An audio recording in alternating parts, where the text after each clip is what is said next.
Hi hello എല്ലാവർക്കും പുതിയ വീഡിയോയിലേക്ക് സ്വാഗതം. അപ്പോൾ നമ്മളിന്ന് ചെയ്യാൻ പോണത് ഒരു നല്ല അടിപൊളി ഒരു റീഫ്രഷിങ് ഡ്രിങ്കാണ്. ഡാർക്ക് ലൈം ആണ്. നല്ല ഈസിയാണ് ഉണ്ടാക്കിയെടുക്കാനായിട്ട്. ഞാനൊരു ജ്യൂസിൻ്റെ ഷോപ്പിൽ പോയപ്പോൾ അവിടുന്ന് ഇത് കുടിച്ചതാണ്. അപ്പോൾ അവരുടെ അടുത്ത് റെസിപ്പിയൊക്കെ ചോദിച്ച് മനസ്സിലാക്കിയിട്ടുള്ളതാണ്. ഇത് വളരെ ഈസിയാണ് ഉണ്ടാക്കിയെടുക്കാൻ. കുറച്ച് കാര്യങ്ങൾ ശ്രദ്ധിച്ചാൽ മതി. അപ്പോൾ നമുക്ക് അതെങ്ങനെ ഉണ്ടാക്കണേന്ന് നോക്കാം. അപ്പോൾ അതിനായിട്ട് ഞാനിവിടെ കുറച്ച് പഞ്ചസാര എടുത്ത് വെച്ചിട്ടുണ്ട്. പിന്നെ നാരങ്ങ എടുത്തിട്ടുണ്ട്. പിന്നെ ഇതിനകത്തേക്ക് ഇഞ്ചി ചേർക്കുന്നവരുണ്ട്. പക്ഷെ ഞാനിപ്പോൾ ഇഞ്ചി ചേർക്കണില്ല.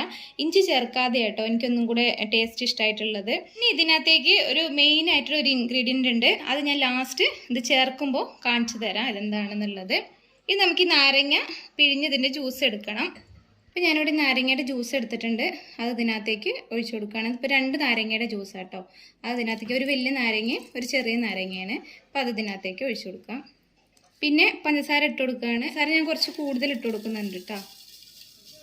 ഞാനിപ്പോൾ ഒരു 4 ടേബിൾ സ്പൂൺ പഞ്ചസാര ഇട്ട് കൊടുത്തിട്ടുണ്ട്.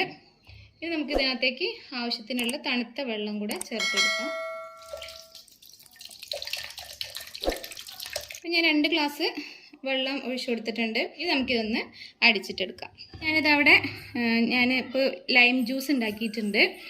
അപ്പോൾ ഞാൻ സാധാരണ ലൈം ജ്യൂസ് ഉണ്ടാക്കുന്നതിനെക്കാട്ടിലും ഒരു 2 സ്പൂണ് പഞ്ചസാര കൂടുതൽ ചേർത്തിട്ട് വേണം ഉണ്ടാക്കാനായിട്ട്. അപ്പോൾ ഞാനങ്ങനെ ജ്യൂസ് ഉണ്ടാക്കിയിട്ടുണ്ട്. ഞാനിവിടെ 2 ജ്യൂസിൻ്റെ ഗ്ലാസ് എടുത്തിട്ടുണ്ട്. ഇനി അതിനകത്തേക്ക് കുറച്ച് ഐസ് ക്യൂബ്സ് ഇട്ട് കൊടുക്കാം.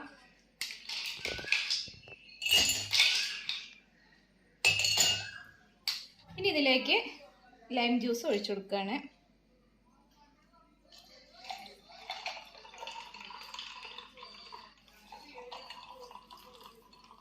ഇനി നമ്മുടെ മെയിൻ ഇൻഗ്രീഡിയൻ്റ് ആയിട്ടുള്ള നമ്മൾ പെപ്സി എടുത്തിട്ടുണ്ട്. പെപ്സിയാണ് ഇതിന് ടേസ്റ്റ് കൊടുക്കുന്നത്. പെപ്സി ഇല്ലെങ്കിൽ കൊക്കക്കോള എടുത്താലും മതി. ഇത് കുറച്ച് മതി കേട്ടോ. ഞാനിപ്പോൾ വലിയ കുപ്പി ഉണ്ടായിരുന്നുകൊണ്ട് എടുത്തുന്നുള്ളൂ. കുറച്ച് ഒഴിച്ചെടുത്താൽ മതി.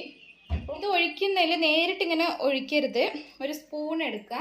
സ്പൂൺ ഇങ്ങനെ വെച്ചിട്ട് മെല്ലെ വേണം ഒഴിച്ചു കൊടുക്കാനായിട്ട്. സ്പൂണ് ഗ്ലാസ്സിലേക്ക് വെച്ചിട്ട് ആ സ്പൂണിലേക്കാണ് ചെറുതായിട്ട് സാവധാനം പെപ്സി ഒഴിച്ചു കൊടുക്കണം. സ്പീഡിൽ ഒഴിക്കരുത്. സ്പൂണ് വെക്കുന്നതുകൊണ്ടാണ് ഇതിങ്ങനെ കലരാതിരിക്കുന്നത്. ഒരുമിച്ച് ഒഴിച്ചാൽ രണ്ടും കൂടെ മിക്സായിട്ട് പോവും.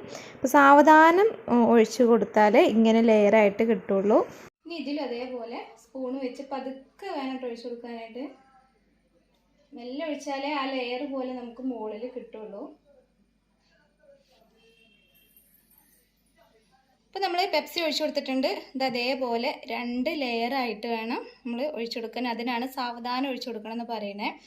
ഒന്നായിട്ട് ഒഴിച്ചു കൊടുത്താൽ നേരെ രണ്ടുമായിട്ട് കലരും. 2 ലെയറായിട്ട് ഇരിക്കണം. ഇങ്ങനെയാണ് ഡാർക്ക് ലൈം ഉണ്ടാക്കുക. നല്ല ടേസ്റ്റാണ് കഴിക്കാൻ. ഇനി നമുക്കിതിൽ സ്ട്രോയും കൂടെ ഇട്ട് കൊടുക്കാം. സ്ട്രോ ഇട്ടതിന് ശേഷം ഇതെങ്ങനെ കുടിക്കാമെന്നറിയാം. സ്ട്രോ ഇട്ടതിന് ശേഷം ഇതെല്ലാം കൂടെ ഒന്ന് മിക്സാക്കി കൊടുക്കാം. മുഴുവനായിട്ടും ഇതിലെല്ലായിടത്തും ഒന്ന് മിക്സ് ആക്കുക. രണ്ടിലും ഒന്ന് മിക്സാക്കി കൊടുക്കുക. അപ്പോൾ പെപ്സി ജ്യൂസും തമ്മിൽ നന്നായിട്ട് മിക്സ് ആയിട്ടുണ്ട്. ഇനി ഇതിൻ്റെ എടുക്കുക. ഒരൊറ്റ കൂടിയാണ് കുടിക്കുക. നല്ല ടേസ്റ്റ് ആട്ടോ. നല്ല രസം. ഇതിൽ 3/4 ഭാഗം നമ്മൾ ലൈം ജ്യൂസ് ഒഴിക്കണം. 1/4 ഭാഗമാണ് നമ്മൾ പെപ്സി ഒഴിച്ചു കൊടുക്കേണ്ടത്. നല്ല ടേസ്റ്റ് ആട്ടോ. നല്ലൊരു വെറൈറ്റി ടേസ്റ്റാണ്. എനിക്ക് എല്ലാവർക്കും ഇഷ്ടമാവും. അപ്പോൾ എന്തായാലും ഉണ്ടാക്കി നോക്കാൻ മറക്കരുത്. അപ്പോൾ നമുക്ക് അടുത്ത അടിപൊളിയായിട്ടുള്ള വീഡിയോ ആയിട്ട് വരാം. അപ്പോൾ താങ്ക് യു ഫോർ വാച്ചിങ്.